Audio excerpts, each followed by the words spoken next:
seekers. Join us at Paranormal M as we uncover the secrets of the supernatural.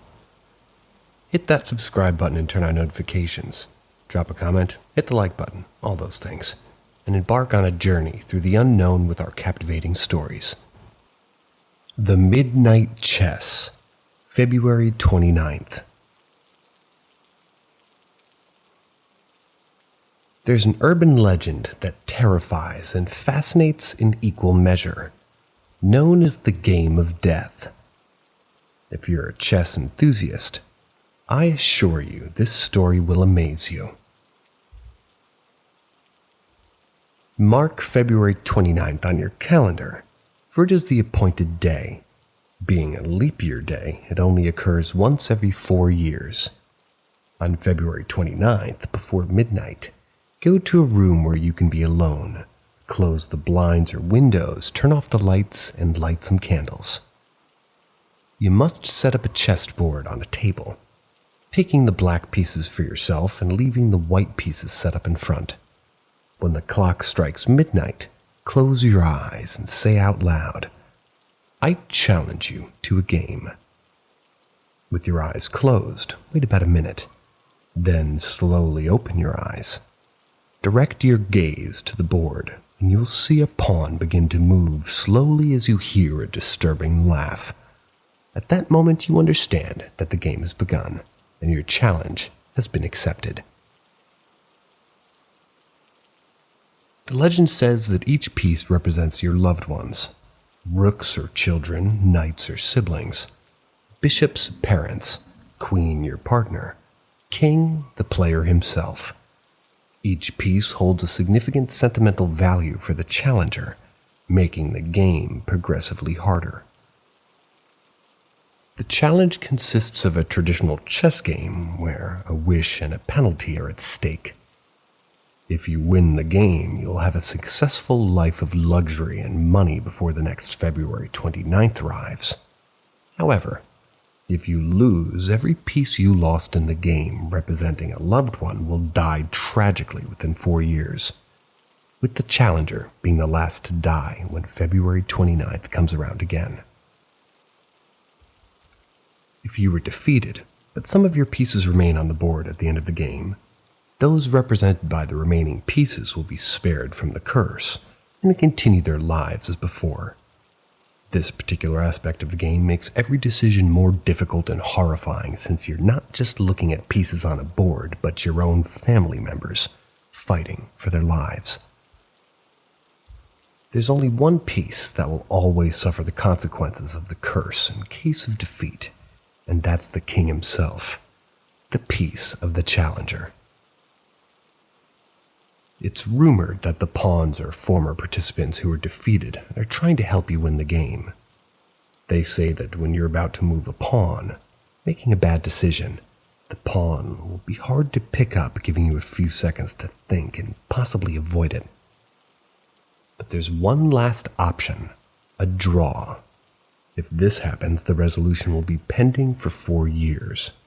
However, there's a benefit to a draw. Since the game was undecided and still pending resolution, neither party will receive benefits or penalties. That means during these years you won't become rich or successful, but your loved ones will stay alive. Some great chess players reportedly prepare and wait for this day to challenge the spirit and force a draw, thus keeping their close family members alive with the risk of playing a bad game and dooming them all to a certain death. If a draw occurs and you do not attend the tiebreaker within 4 years, it will be considered a forfeit, and therefore you will suffer the same consequences as if you had lost. In 2024, we have a leap year, and in a few days, February 29th will appear on our calendar, which has already passed. So gotta wait another 4 years.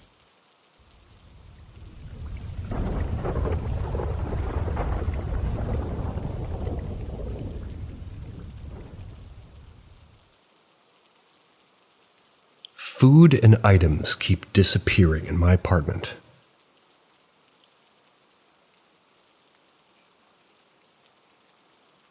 Me and my partner moved into our apartment about 6 months ago.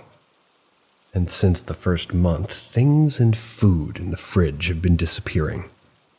I'd like to state first that we're very careful people. We have a Ring camera, we changed our locks to our apartment and put new strike plates, as well as an inside security lock to prevent the door from being able to be kicked down. And on the balcony door we have a jammer bar. Along with this, we've put bars for the windows that can't be opened from the outside either. First, it started with Parmesan cheese. We had bought a new container. We used some of it to top some pasta. The next day, we had gone in the fridge to use more of it for the leftover pasta. More than half of it was gone. At first, I'd assumed that my partner was just snacking on it. I didn't know, but then they said they hadn't and actually thought it was me. So then I suggested that maybe one of us was sleep eating. We did some things like leaving things in front of the door to make sure it was just us sleep eating. It wasn't me. And it definitely wasn't my partner. I'm a very light sleeper. This started to happen again and again with every Parmesan cheese to the point where we just stopped buying it. We had checked several times to see if maybe we had a squatter or something, but we have no attic, no vent big enough for a crawl space. We would check literally everywhere somebody could be, under the sink, in all the closets, under the bed, the pantry, outside, hell, even the fridge. Along with the cheese, other food items were disappearing as well. Household items such as pimple-popping tools. Nasty. We know these things are truly missing because I'm a clean freak, and I literally flip the house when I clean. I reorganize everything every time, and we clean every Sunday.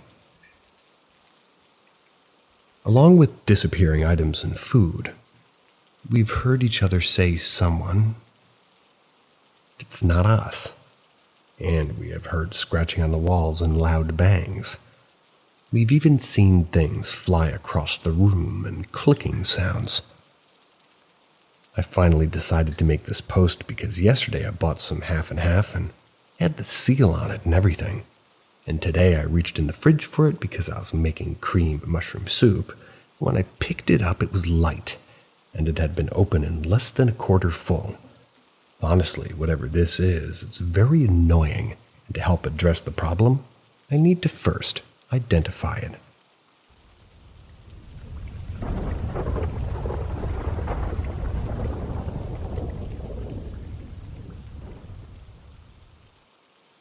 The Whispering Attic, an encounter from childhood. Though I've never thought of myself as somebody who believes in the paranormal, there is a childhood memory that defies any rational explanation.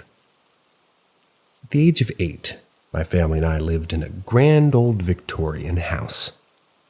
The house had its fair share of creaks and groans, typical of an old building, but there was one room that always felt different. The attic.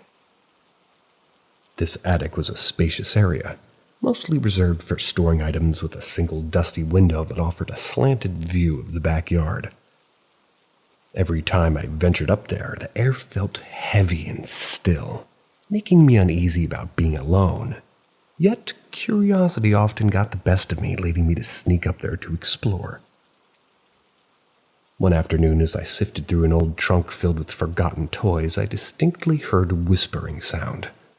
It was soft, barely audible. It was above a murmur, yet unmistakable. My heart raced as I froze in place. The whisper seemed to be coming from the corner of the room near the pile of old clothes. With cautious steps, I approached the pile, my breath caught in my throat. The whispering ceased as soon as I drew near, leaving only the creaking of the floorboards beneath my feet. Despite thorough searching, I found nothing unusual in the pile. The experience left me shaken and bewildered. When I recounted the incident to my parents, they brushed it off as my imagination running wild. However, the memory of that day has remained vivid throughout the years. It wasn't a terrifying encounter, but it was certainly peculiar and left me feeling unsettled. Even now, I'm uncertain what to make of it. Was it merely my mind playing tricks on me? Or was there truly something inexplicable happening in that old attic? The answer remains elusive, but the memory serves as a poignant reminder of the enigmatic mysteries that sometimes dwell in the hidden corners of our world. Enigmatic-y.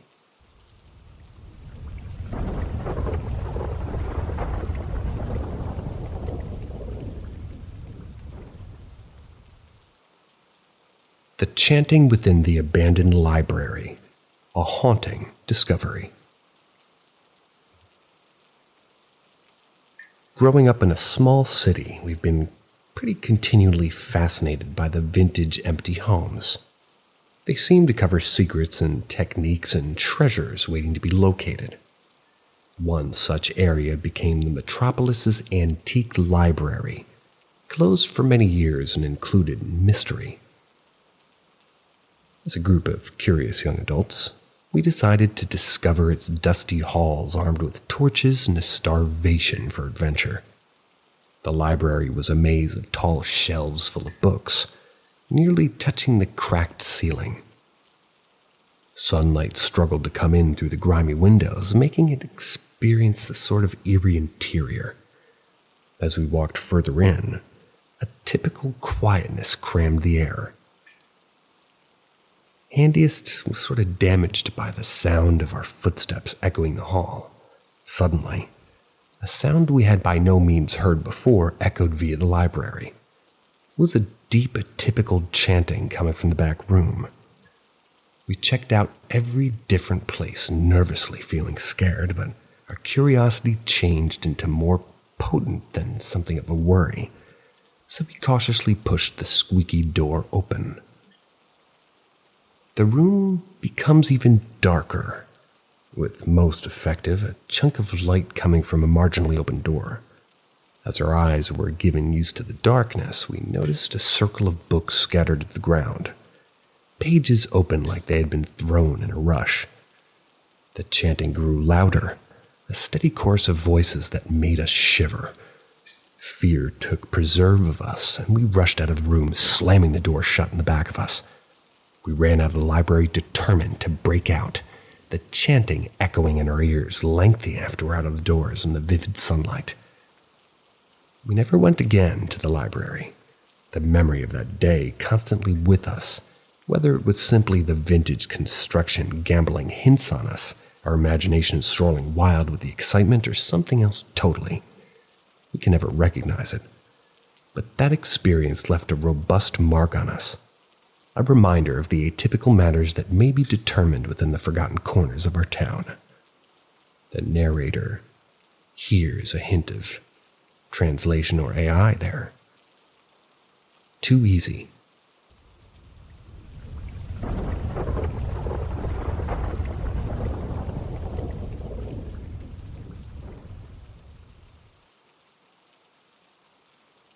The disappearing spices. A persistent presence in my grandmother's kitchen.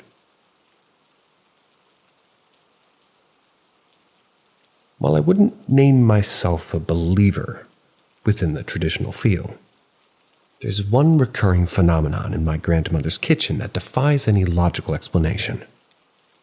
It started years ago. Once I was a youngster, assisting her preparing for family collecting. We had been attaining this for a particular spice jar. Interesting word choice from the shelf. A acquainted blue tin categorized cardamom pods. It changed into unusually stored inside the equal spot. Okay then. However, that day it was certainly long gone, so we searched the entire kitchen. Excessive and low. We don't need high. Checking each cabinet and drawer, however, the tin changed into nowhere to be found. My grandmother, female of unwavering practicality, brushed it off as misplaced and endured cooking. Good on her. However, this wasn't an remote incident. Over the years, numerous spices, such as turmeric powder, dried fenugreek leaves, even a hefty bag of an entire black peppercorns have mysteriously vanished from their traditional places. The disappearances don't observe any sample. Sometimes the lacking spice reappears in the equal spot just as inexplicably as it vanished. Other instances, it remains misplaced for weeks, best to expose up inside the most unexpected locations. On a high shelf, at the back of rarely used cookbooks, nestled in a basket of onions, or even tucked away in a drawer filled with kitchen towels.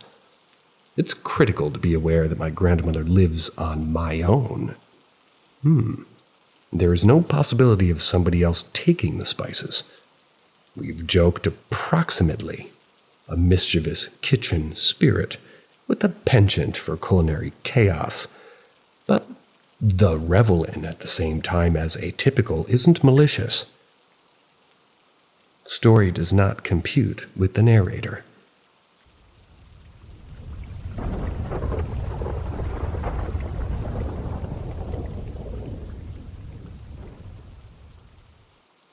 Well, heck. Read this. This one's off to a better start, I have a good feeling. Been off work for a bit. Finally have the time to come home and do some reorganizing. Haven't been able to do anything for about 3 years due to work, but be it Mama's and my room, it was sister's, then brother's old room. That's 30 years worth of family items stacked with my stuff. My stuff got whacked into storage when I moved out 3 years ago, and Mama brought a coworker in to pay rent and help with bills. We, being my mom and I, went through items and cleaned and organized that room. Proceeded to the cooler room that my father had made, and basically cold storage. It's like another bedroom converted in the basement.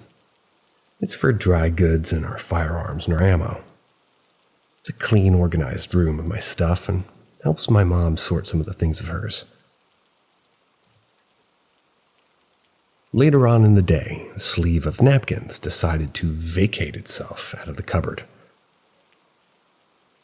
It came off the top shelf and pushed its way opening the wooden door and lands behind me on the tiles in the kitchen.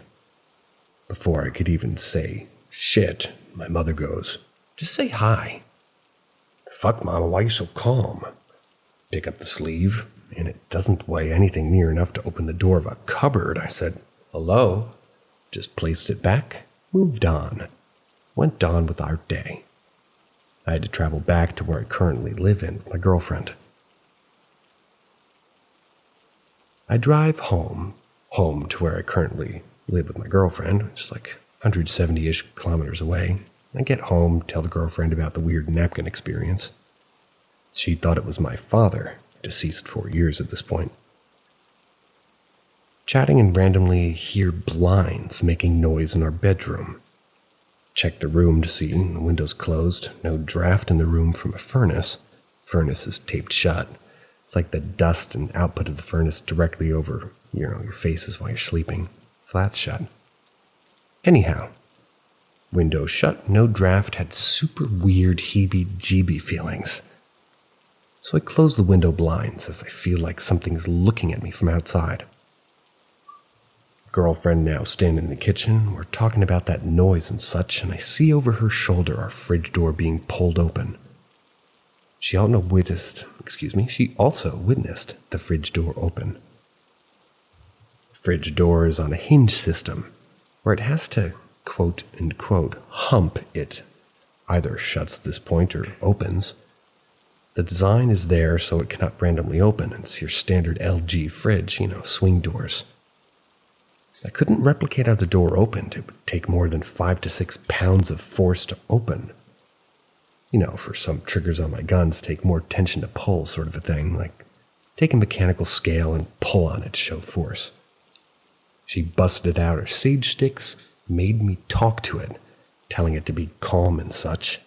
Only good, bad, not welcome. Had opened the door and such, but was this my father or is this something else?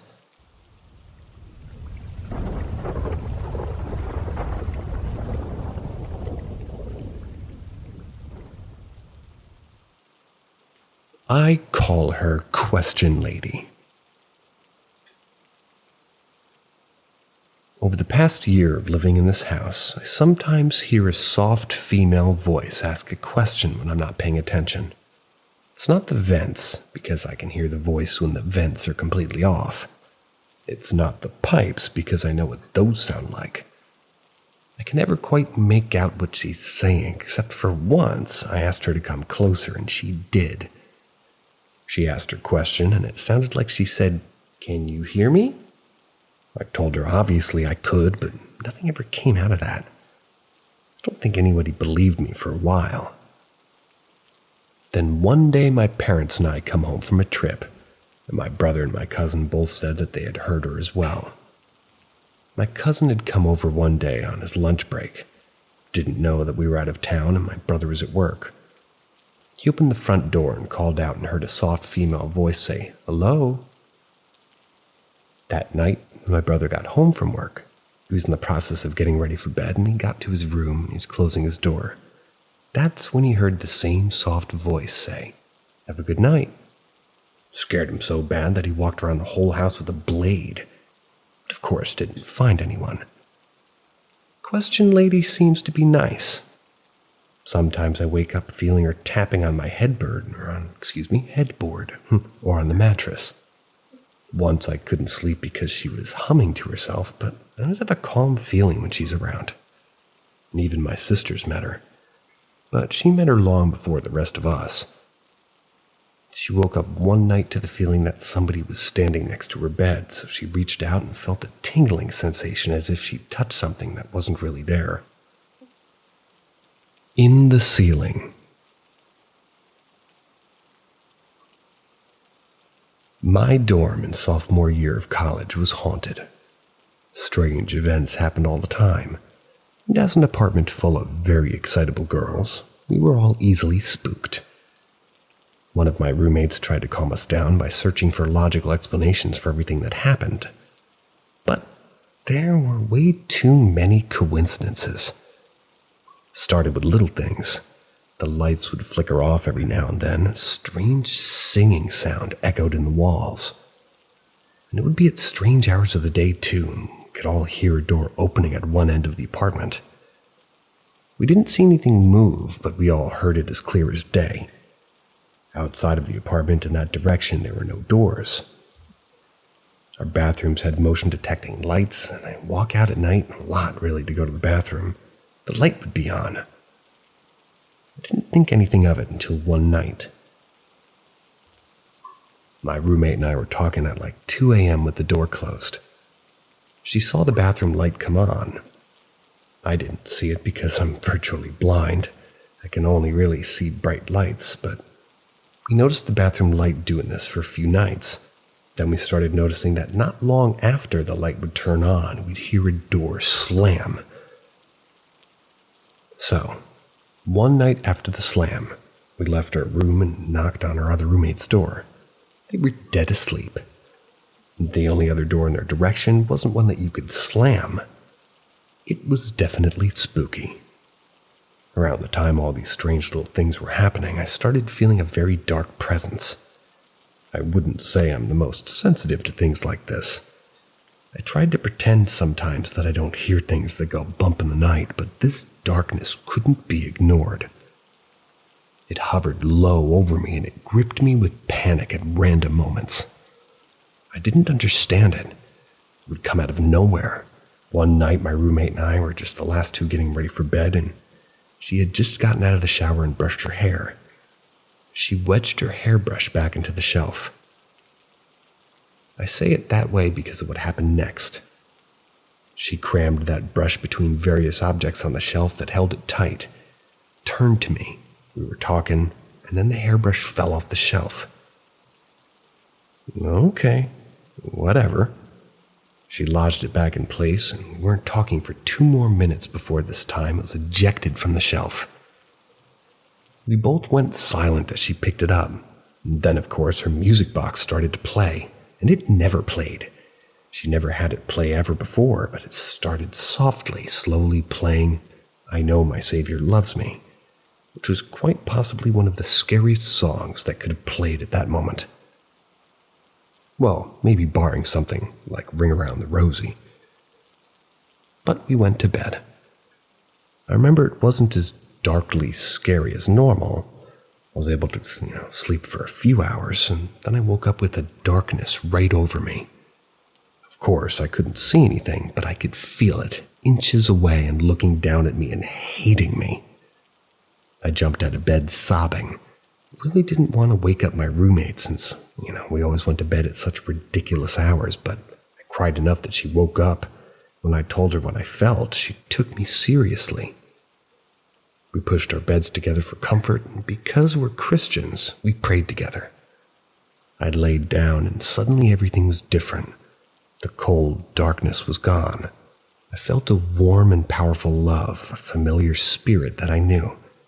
One of my best friends had killed himself a couple years earlier, and I swear that in that moment, I could feel her holding me and telling me everything was all right. Next year, the university converted that building into boys' dorms instead of girls' dorms, since it was on the street and some creepers were looking at girls through the windows. But the coincidences didn't end. A boy killed himself on one of the upper floors. The boys would talk about the building not feeling right. And then one day, one of my friends was looking in the ceiling of his apartment, which was the apartment where my friends and I used to live. He found a Ouija board. We destroyed it right away and moved out of the area, and don't really know what happened after that. But I know that that apartment was haunted, and it wasn't by anybody very nice.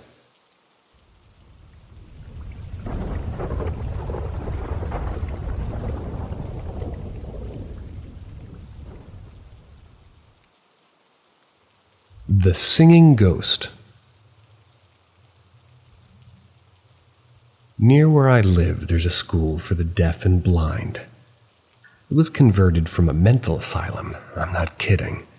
You can go online and look at some pretty vivid and horrifying EVPs that they recorded from this place.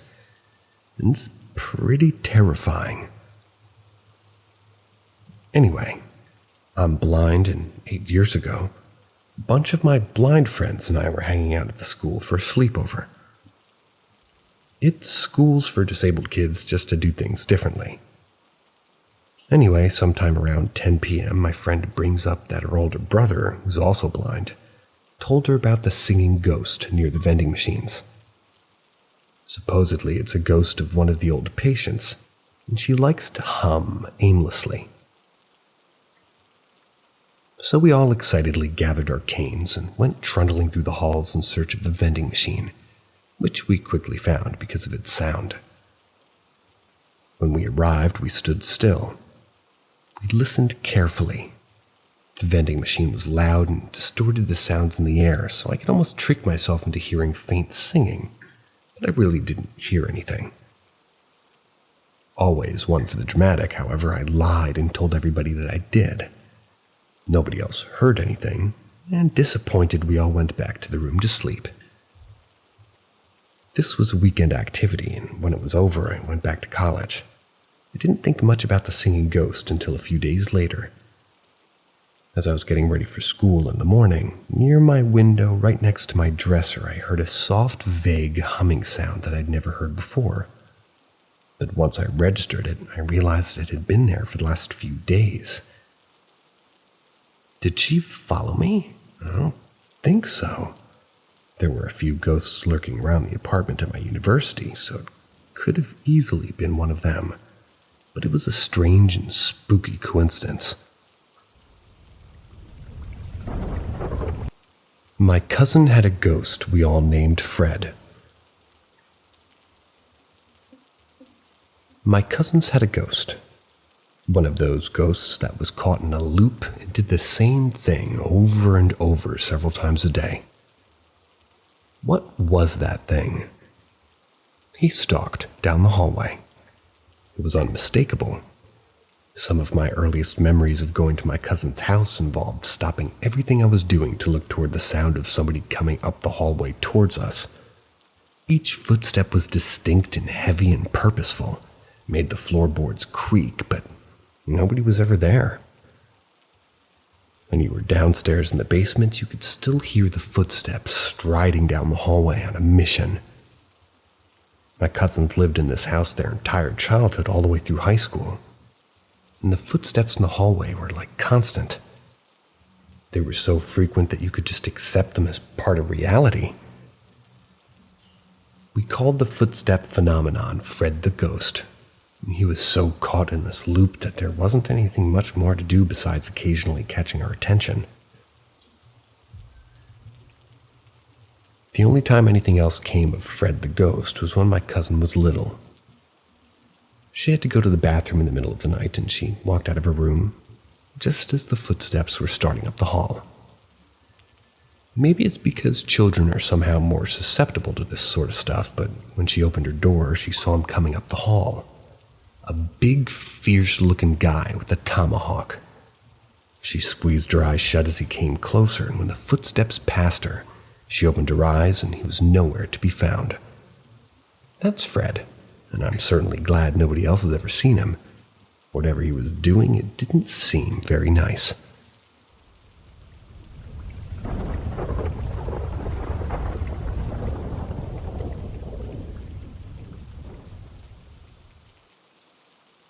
I call her Question Lady. Community rules say I need a longer title.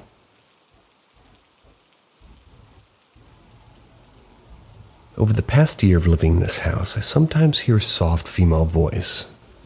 And it's not the vents, because I can hear the voice when the vents are completely off. It's not the pipes, because I'm getting deja vu and I feel like I just read this story a moment ago.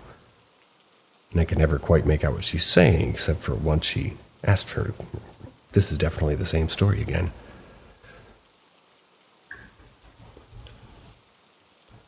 Yada-da-da-da. Point is, Question Lady seems to be nice. Sometimes I wake up feeling her tapping on the headboard, like the last time I said this. She woke up one night to the feeling that somebody was standing next to her bed, so she reached out and felt a tingling sensation as if she touched something. My experience that I remember the most.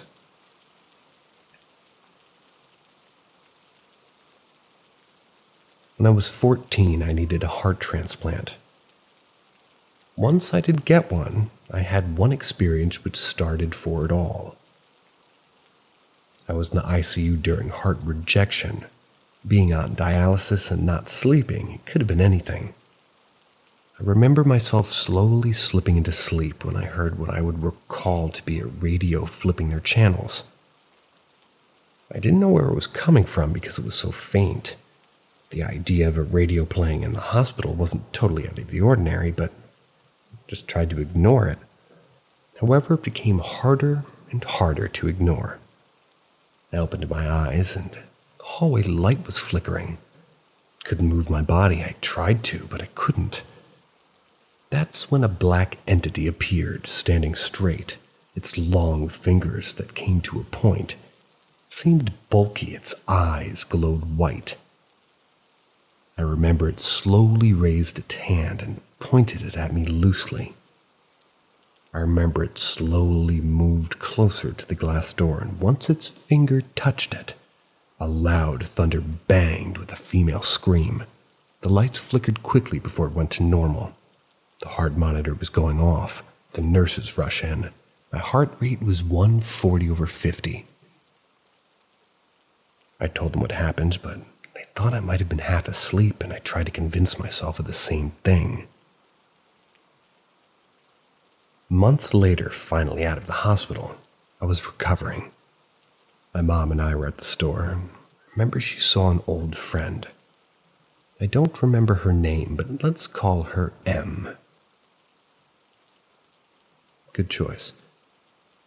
M was a very religious woman who just got back from pilgrimage. They were chatting in line while I, as a teen boy, just rolled my eyes and texted away on my phone. Outside, they chatted. My mom was explaining about my heart transplant. M was ecstatic and said, "I think this was destined." She went into her car and grabbed 2 blessed medals that she had explained and told us to hold on to. She then splashed herself and us with holy water. Now, mind you, I thought holy water was just water, prayed or blessed over by a priest. Nothing special, I assumed. It hits me. I became weak and dizzy. My chest became hot, and I told my mother I wasn't feeling good after I was splashed. Em grabbed my hand and told me that I was being healed. She then prayed over me. Mind you, in the middle of a parking lot at a grocery store. So I was embarrassed and, well, confused. Little did I know that this little splash of water had opened up a can of worms that I wish stayed closed. That night I felt like my shirt was being tugged on. I was poked and grabbed, and I kept trying to make excuses and reasons why this was happening. But I think deep down I know.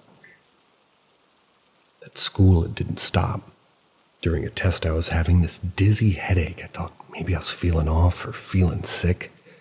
Then a woman's voice whispered in my ear. But the only girl near me was next to me. She was too busy with her paper to be whispering in my ear. I asked just in case, and she said no. So I just tried to ignore it.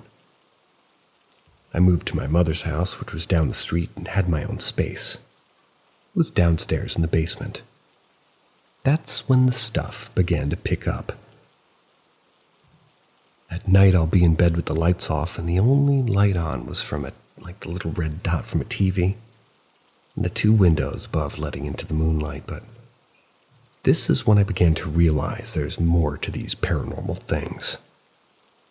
Seeing shadow beings sitting on the shelving and on the table in my room, and seeing shit climbing on the walls and ceiling, hearing things talking when I can't see them. I can hear my door shake, seeing things run by the window. It happened almost every night, and I got so used to it I just didn't care. One night I was trying to sleep when I felt the room get cold. I heard this loud growl in my face. Feeling the cold air as it hit me, I just sprung up from my bed. I told my mother. She went down there with her boyfriend. They said my room was so dark that the little red light didn't cast any sort of light at all. Come to find out that her boyfriend felt a hand grab him down in the basement too when they first moved in. After a bit, I went back down and the room was normal. Another experience was that I was outside. I don't remember what, but it was dark out and I was in the back patio.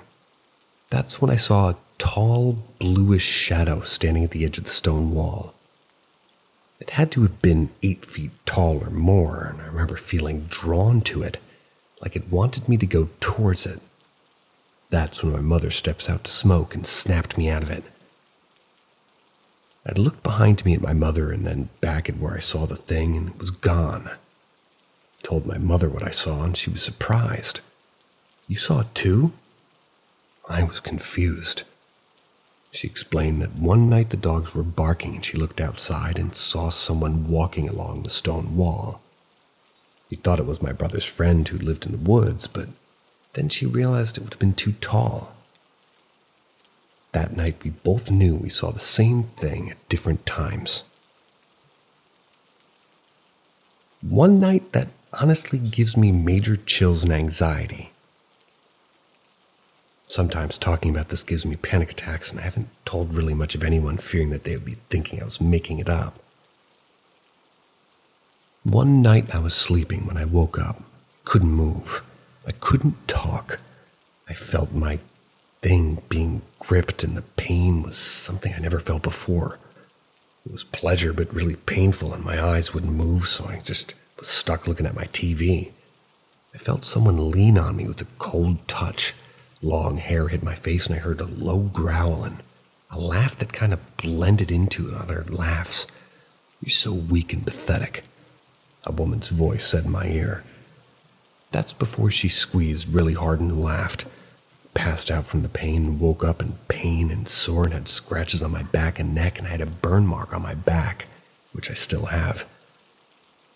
I went to my mother and told her what happened. And that was while I was shaking. I went to a doctor about the burn mark, and he asked, "Did you lean on something hot?" I told him no, that I woke up with it. Interesting, it's a burn, but it doesn't look too recent. He asked if I was in pain, and I said I was sore. He just kind of shrugged and didn't know what to make of it. Been seeing this doctor since I was a baby. I trust this man with my life. If he doesn't know what to make of it, then what am I supposed to say?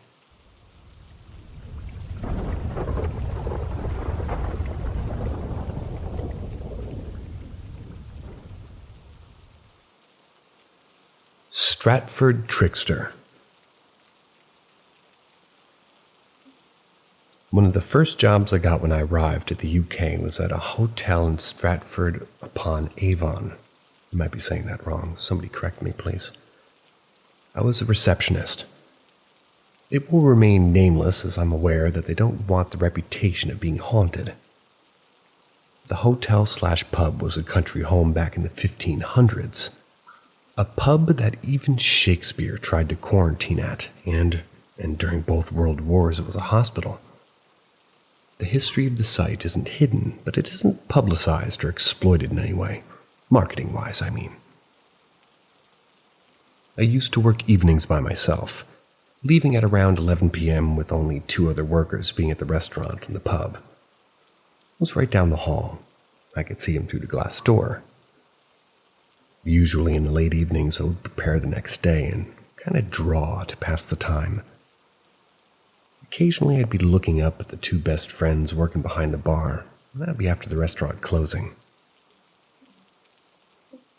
During one particular cold November evening, I received a call from the Hamlet suite.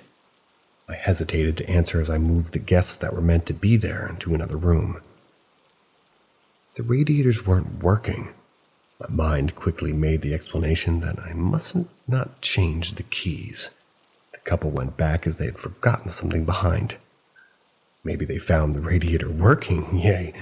Pick up the phone, there's no noise on the other side, so I quickly glanced at the boys who were still in a pretty good but mostly importantly loud mood. Couldn't be them playing pranks. Quickly hang up and I call the new room where the couple are just saying, "Hi, just checking, are you okay with the new room and is it nice and toasty?" Before I could even finish, the other phone at the other end of the desk rings from the Hamlet suite. "It's so nice in here, thank you for moving us. It was just so cold tonight." "No problem. We'll have a nice night then." The other phone was still ringing and I picked up. Could swear I could hear breathing, but maybe it was my own. Then a squeaky laugh and the line disconnects. I quickly grab my master key and head to the room. I walk in after fighting with an old door and the windows partially open. Blinds open and look around and there's nothing to be seen. I close the window and the blinds and leave. That night I called my dad on the way home. Told him what happened. My dad has worked in hotels in Portugal since he was 15. So we just casually explained it as, "It's probably haunted, but you don't have to be afraid. Not all spirits want to harm. Some just seem to be bored." I laughed it off and was kind of able to sleep that night. A few weeks later, our December Christmas wedding started. It was our habit to allocate the Hamlet suite to the newlyweds and the Macbeth suite right next door to the parents of the bride, and across the hall, the Othello suite to the parents of the groom. Every time we would do this, the parents of the bride would complain that they had not slept well, and I had complaints after complaints of items missing. Veils, teddies, envelopes with cash. The list was infinite. The 2 night porters would come and go with the only clothes in their bodies and walk home. No bags of any kind. We didn't know where to start looking or who to ask for the items lost. One morning very close to Christmas, a very angry mother comes downstairs to the reception. Ignoring 2 of my colleagues' good mornings along the way, "This is inadmissible. I wish to make a formal complaint." I tried to calm her down and get to the bottom of what was bothering her. Most of the times at hotels we're able to correct our wrongs. She continued, You must speak to your housekeeping staff. They can't be cleaning in the middle of the night, let alone taking a rest on other people's beds. I explained. Our housekeeping staff just started their day now. During the night, we only have our night porter in case of emergencies. She seemed to get even angrier. Are you telling me I'm lying? There's a woman seated at the end of the bed by my husband's feet. It must have been some of your staff. I apologized and assured her I believe her, and I'd try to get to the bottom of who it was. Items started showing up in weird places for the next upcoming weeks, like in drains outside on the table behind the bar. None of it made the staff look good, but at least I didn't get another phone call.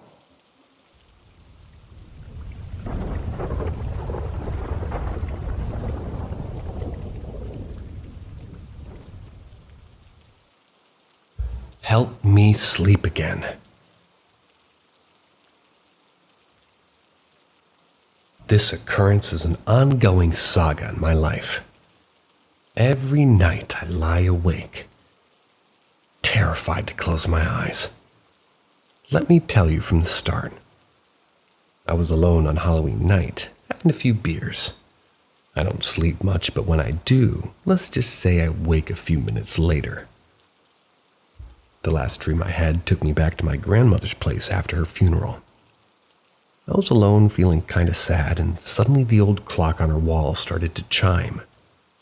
This was my grand's favorite clock, and it never chimes. Why now? Could have sworn the batteries were dead. Suddenly this took me back to 3 weeks previous when I was at a visit with a medium with friends. I had told the medium that I don't sleep. The medium told me I had a gift to see what others don't, and that my grandmother's journey to the other side was about to begin. Her husband was waiting for her. My gran was sick. We knew she would pass soon. The medium told me to listen for signs on the day of her passing, that my third eye would fully open as my gran also had that gift.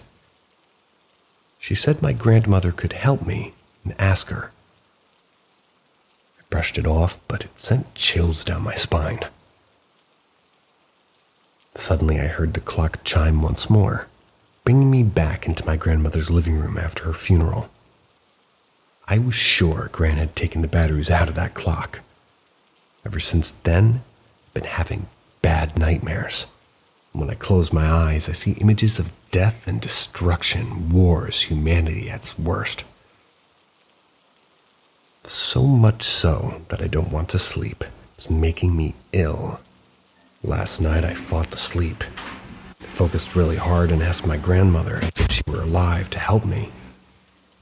Suddenly my phone rang. It was my grandmother's phone calling and I froze. Was it my aunt using my grand's phone? I was reluctant to pick up, but I answered nervously. I could hear my grand's faint voice say, "Ethan, write what you see." And then she kept repeating, "Write what you see." I dropped the phone in shock and said, "Write? My gran wants me to write? Does she mean write my visions of my dreams?" The next day I decided to create a horror story channel on YouTube called Doctordarktales. I'm currently on my 20th video. The nightmares persist. My work there is still not finished. Help me on this journey. Seek out Doctordarktales. Support the cause, and one day I might be able to have a restful night's sleep.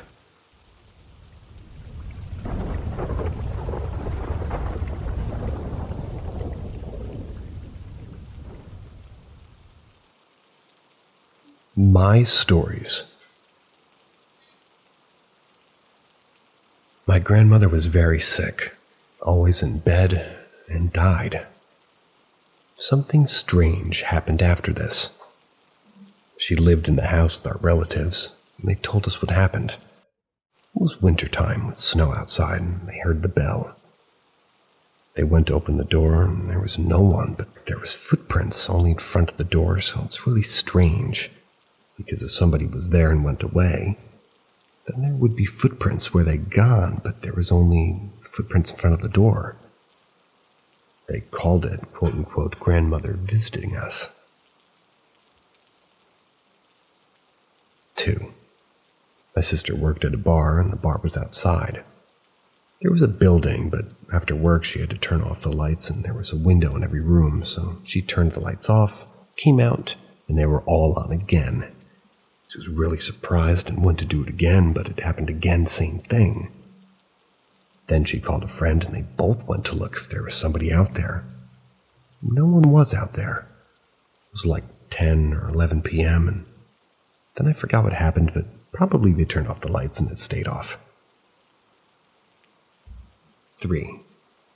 My sister also worked for a nurse at one point, and she said that one old lady said to her one time, "Where's this young girl who always comes with you?" But she always came alone. 4. We visited Mom's friend on the weekend.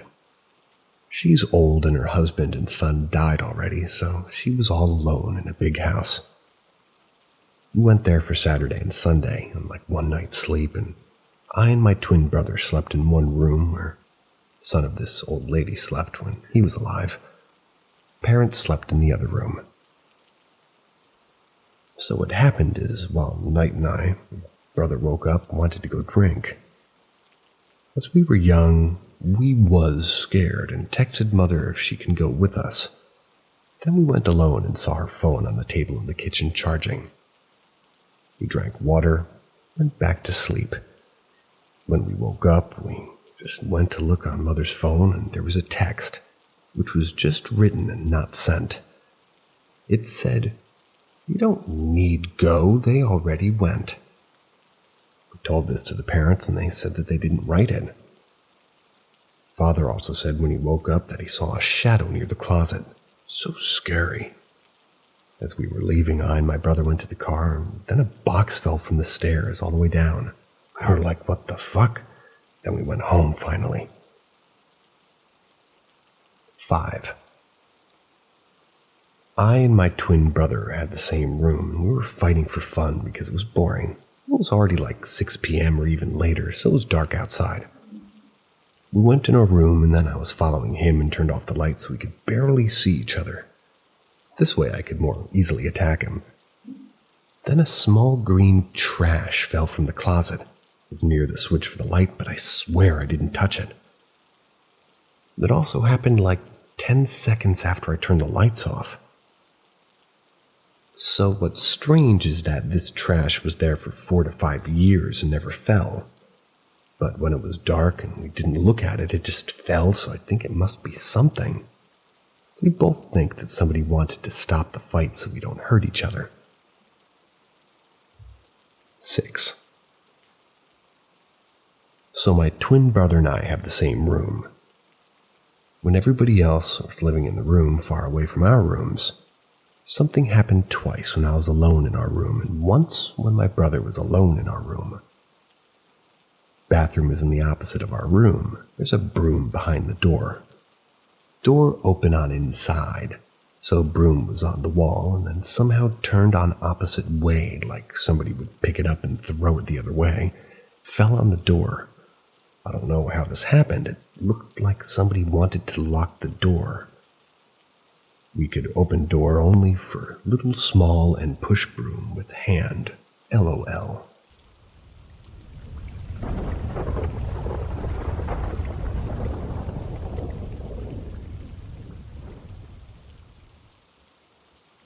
My first night shift. I'm from Australia, and I used to work at a 24/7 rural petrol station in a small town called Barham. It's on the Murray River, and if you don't know, there are quite a lot of spooky stories around the river. If you ask any local, they will have a story to tell. Anyway, when I started the job, I was told not to mind the shadows that you may see get picked up on the security cameras. Maybe that was as these cameras were constantly recording. You could watch the cameras on a small TV behind the counter. My boss said that they come and go around the petrol pumps, and sometimes the light would go out over the pumps. He said to ignore it, and if you want, you can stay in the back room until a customer walks in. When I asked why, "What are they?" In the most Aussie way possible, he goes, "'Cause they aren't customers. They aren't your friends. Fuck shit happens if you acknowledge them." With this, I started my first graveyard shift. Lucky for me, they had just put someone else on the shift with me because I was new, but that didn't prepare me for that night. It got to about 2 a.m. in the morning before things started to get weird. Every now and then, the fridge lights would flicker, or the radio would go in and out of static. But what was truly unsettling was watching this figure on the cameras going back and forth just on the edge where the overhead light for the pump stopped, and just beyond being pitch black in the road. The other worker, his name was Tony, he could also see it, seemed to try and ignore it. Felt like he was trying to not seem spooked for my sake. Bless you, Tony. What was strange was that when the car headlights shone onto the road where the figure was pacing, it would just vanish, confirming that it wasn't physical. When the owner of the car finished filling up and came to the counter to pay, I tried my hardest not to look like I'd just seen a ghost, but what the man said to me next just tipped me over that night. He said, "Just had my first experience of a ghost car. See his tail lights and they suddenly gone. Creepy shit out in the bush tonight." The understatement of the year. Needless to say, I'm not ashamed to admit that I quit that job after 4 days, as I couldn't bring myself to work another night shift there. And still till this day, I don't know how anybody could. It's a wild experience. We fast forward a few months later. I had gone to a mate's house for a bonfire in his parents' property.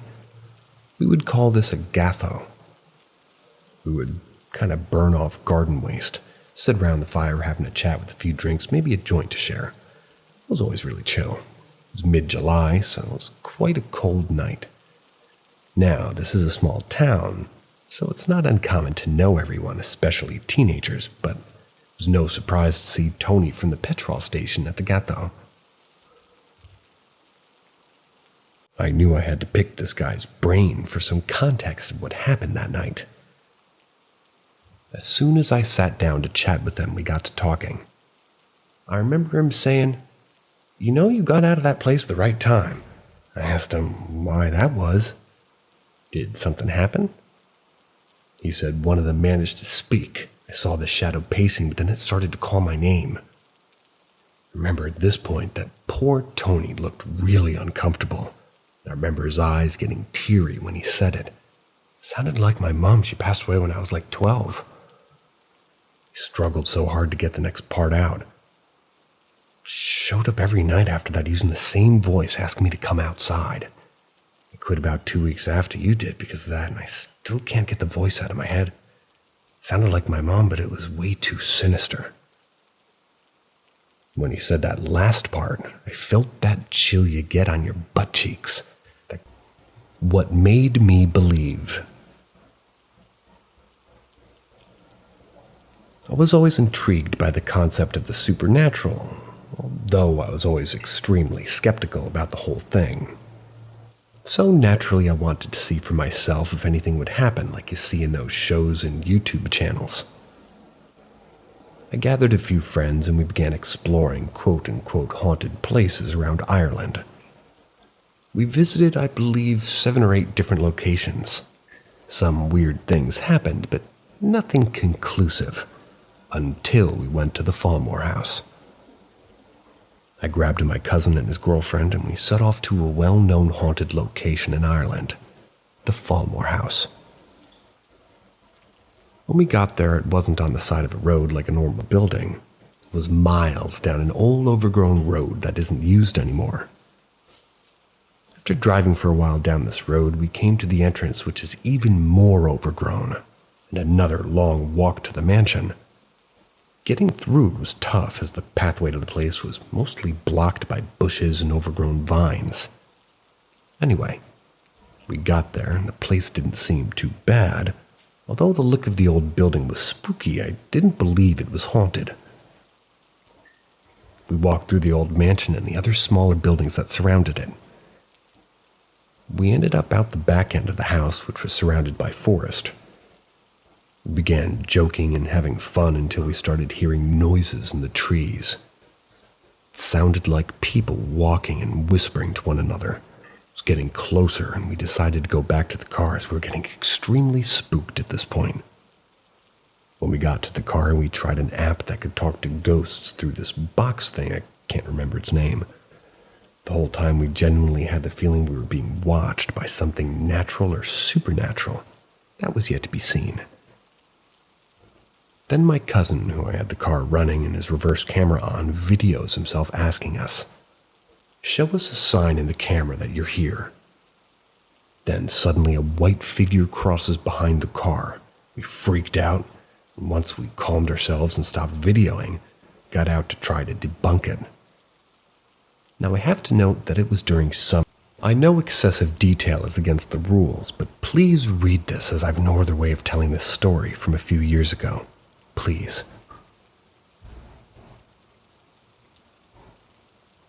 So I would like to start this off by saying two things. One being, if you've already started reading this, please finish because I want to know if you had a similar encounter. And two being, that I don't intend to be rude whatsoever. I just don't care if anybody believes me or not. I know it'd be hard for anybody to read an encounter story and instantly buy it, but I don't know how to state that I'm not lying or over-exaggerating any detail of this. Every moment has been stained in my mind. So, with that being said, I'm not going to go off on any tangents about, what you should believe me or not, but let's start. About 2 years ago, I was 13, almost 14 at the time. I was still quite immature for my age, and I enjoyed role-playing as Mortal Kombat characters. Like fighting with my little brother who's now almost 13. By the way, I live in Whitefish, Montana, near a place called Olney. It's surrounded by woods, pretty much. I also have horses basically everywhere on our property. It's going to be important information for later. Anyways, me and my little brother decided to go outside to the back of my house. That's where this road is that's about 400 feet in length, leading up to what I would say is about 8 round hay bales. To pretend to fight each other with wooden swords that we had custom detailed and made ourselves. I was cosplaying as Sub-Zero. My brother was wearing regular clothes, and we just started walking away from our house towards the hay bales because we intended to fight on them. Once we had gotten about halfway there, which took like a minute, we were almost at the end of our horse pen that was fenced in next to our house, reaching halfway to the bales. I remember my brother leaning down to tie one of his shoes that had been messed up in the lace. It was the right one, I think. I'm going to get straight to the point, as too many details about everything, but this is what we both saw, and it still makes me very nervous and sweat. I looked over at him and immediately heard a loud, trampling, sprinting sound coming from the hay bale area. I looked up at them and saw what I thought to be something resembling a human, but extremely tall. The hay bales were stacked 2 up and I think 4 across. It was grayish white and ran behind the bales in what I assumed to be pretty much a straight line, then going past them, disappearing into the woods. That went from behind the hay all the way around my house. It went beside the main gravel road that brings you to the highway, of course. I immediately freaked the fuck out and tried to yell to my brother right beside me, but only managed to basically talk super fast to him with an inside voice. He as well looked up very quickly because he had heard the running too. There was a small pause where my brother sounded confused, and right as he did, it came running back to the hay bales once again, stopping this time behind the 3rd row of the 2 stacked one on top of another ones. So fucking tall that we could both see almost the entirety of the thing's head. Then it kind of ran forward a little bit and then straight back towards the woods, never to be seen again. I just want whoever's reading this to, point out that this all happened in the span of 5 to 8 seconds, and saying that whatever this was running in a complete, well, saying how fast it was, it's a complete understatement. Had to be running at least 40 miles an hour or fast enough to where we could both barely make out what it looked like in detail. Just the overall appearance. It looked to me as kind of like a rake, but way taller and more slender looking and gray.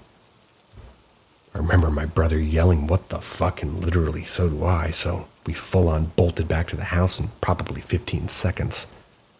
I got there first, yanked my brother in the door and slammed